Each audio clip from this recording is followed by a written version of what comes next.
کہ یہ جو پلاٹ کلچر ہے پاکستان میں یہ کوئی خوشائند نہیں ہے، اور بات یہ ہے کہ یہ پلاٹ کلچر پاکستان میں آیا کہاں سے؟ ڈی ایچ ایس سے اور ہماری آرمڈ فورسز سے آیا یہ کلچر، اور اس کے بعد یہ ہماری سول بیوروکریسی اور جوڈیشری اور جرنلزم اور ہر طرف یہ پھیلا، کیونکہ یہ ایک ڈسپیرٹی کریٹ کرتا ہے۔ ایک گریڈ 20 کا افسر ہے، اس کو پلاٹ مل جاتا ہے 2-4-5 کروڑ روپے کا سستا، وہ اپنے باقی ہم افسروں سے اوپر چلا جاتا ہے ویلتھ میں۔ اب دیکھیں نا، پچھلے دنوں مجھے ایک آفیسر ملے آرم فورسز کے، انہوں نے مجھے کہا مجھے پلاٹ ملا ہے، میں پروموٹ نہیں ہو سکا تو مجھے پلاٹ ملا ہے۔ مطلب جہاں کرائٹیریا یہ ہو کہ آپ کو نیکسٹ لیول پروموشن نہیں ملی اس لیے آپ کو پلاٹ دیا گیا ہے، یہ کوئی کرائٹیریا ہے پلاٹ دینے کا کہ جی چونکہ آپ پروموٹ نہیں ہو سکے لہذا آپ کو پلاٹ دیا جاتا ہے؟ میرا مطلب پھر تو آپ کو سزا ملنی چاہیے، پلاٹ تو نہیں ملنا چاہیے۔ لیکن یہ ہاف ڈن ہے ابھی سول بیوروکریسی اور ججز کے لیے ہوا ہے۔ میں سمجھتا ہوں کہ یہ پلاٹ کلچر ہمارے آرم فورسز میں سے بھی ختم ہونا چاہیے، اور اس کی کوئی گنجائش نہیں ہونی چاہیے۔ لوگ سرو کرتے ہیں کنٹری کو، لیکن اگر آپ کہیں کہ ایک سروس کرنے والے لوگوں کو زیادہ مراعات ہیں اور دوسری سروس کرنے والے لوگوں کو کم مراعات ہیں، یا یہ پلاٹس ہیں، یہ غلط ہے۔ اور میں سمجھتا ہوں اطہر من اللہ کا یہ فیصلہ درست سمت میں ایک چھوٹا قدم ہے۔ جو زیادہ بڑا پلاٹ کلچر جس سیکٹر میں موجود ہے وہاں اب اس فیصلے کا اطلاق نہیں۔ اچھا جی، سولنگی صاحب آپ کی ویو؟ میں اتفاق کرتا ہوں مزمل سہروردی سے، اور میں یہ بھی بتاتا چلوں کہ یہ درست ہے کہ اس میں بڑے پلاٹ جو ہے وہ ججز کو اور سرکاری افسروں کو ملنے تھے، لیکن اس میں ایک حصہ صحافیوں کا بھی تھا۔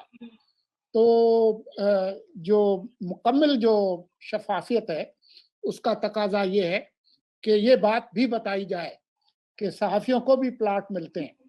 تو میں تو سمجھتا ہوں کہ جب وہ پوری اسکیم جو ہے وہ اسکریپ ہوگی تو پھر وہ سب کے لیے ہوگی، یہ نہیں ہوگا کہ ججز اور باقی بیوروکریٹس اور ملٹری بیوروکریٹس اور فلاں اور فلاں ان کے لیے کوئی خاص نہیں بات ہوگی اور آپ صحافیوں کو نوازیں گے۔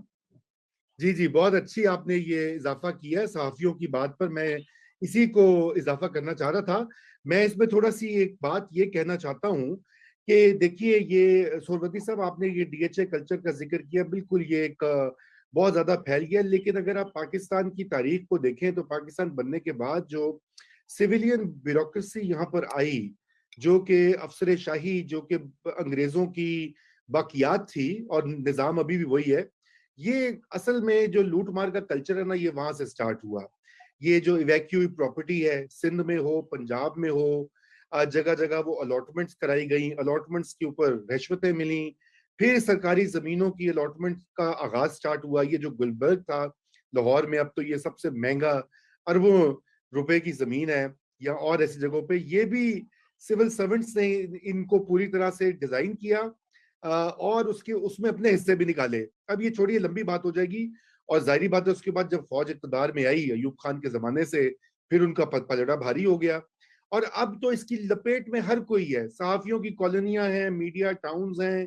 اچھا آپ یہ دیکھ لیجئے کہ ہر سروس جو ہے، مطلب آپ پوسٹل سروس کا ہو، یا جی وہ اسٹیٹ لائف کی ایک سوسائٹی ہے لاہور میں، ایف آئی اے ہو، ایف آئی اے۔ اچھا نہیں، میں اس کو تھوڑا کلیئر کرتا ہوں۔ دیکھیں، کچھ تو کوآپریٹو ہاؤسنگ سوسائٹیز ہیں کہ آپ ملازمین مل کر پیسے ڈال کر کوئی اپنے لیے ہاؤسنگ سوسائٹی بناتے ہیں جس میں سرکار کے کوئی پیسے استعمال نہیں ہوتے ہیں۔ مثلا ہم 1000 امپلائی ہیں اسٹیٹ لائف کے، اور ان سب نے مل کر 1-1 لاکھ روپے ڈال کے پیسے اکٹھے کیے اور کوئی ایک بڑا ٹکڑا لے کے اس کو کوآپریٹو ہاؤسنگ سوسائٹی بنائی۔ اس میں پبلک منی تو کوئی یوز نہیں ہوا۔ لیکن اگر کوئی ہاؤسنگ سوسائٹی اور پلاٹس ہیں جو پبلک منی پہ سرکاری زمینوں سے آپ کو الاٹ کیے جاتے ہیں، پبلک ویلفیئر ٹیکسز کے پیسوں سے، تو اس پر ضرور اعتراض ہونا چاہیے، اور میں سمجھتا ہوں زیادہ بڑا اعتراض اسی پر ہے۔